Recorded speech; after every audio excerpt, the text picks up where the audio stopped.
2 people have been killed in Iraq and 18 others injured in a series of bomb attacks on Christians in Baghdad. The explosions follow threats from an al-Qaeda-linked group against the Iraqi Christian community. The explosions occurred almost 2 months after more than 50 worshippers were killed in an attack on a church in the city.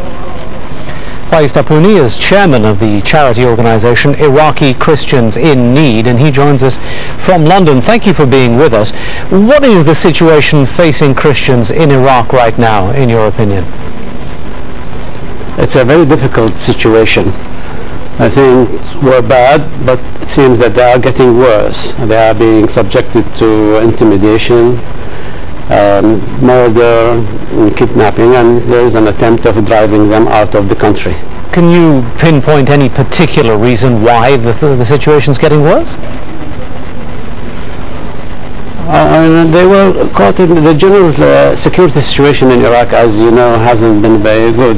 But then there's a general security collapse, and also they have been targeted as a group by certain extremist elements to drive them out of the country. And these extremist fundamentalist religious group, they want to cleanse the country of its Christian and other minorities in the country. I'm just wondering whether there's a clear agenda. I'm just wondering whether the agenda here is a religious one or a political one, driven by the perception that perhaps the Christians are representative of the Western invasion.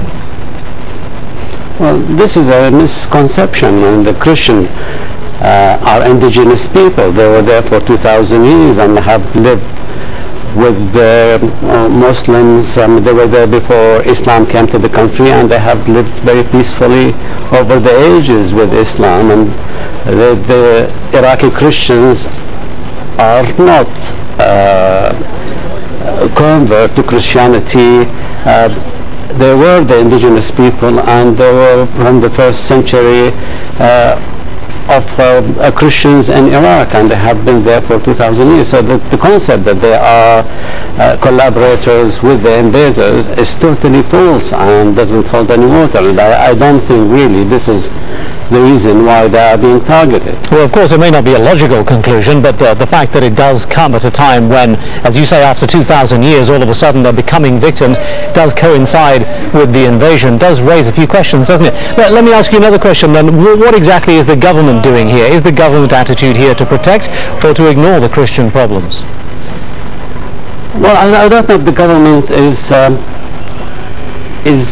unwilling or incapable of protecting the Iraq Christians. What we hear from the government is that they want the Christians to remain in Iraq, and they are trying to protect them, especially after the massacre of Sayyidat al-Najat, Our Lady of Deliverance, on the 31st of October, where, as you mentioned earlier, over 100 victims, where 58 were killed and 67 were injured.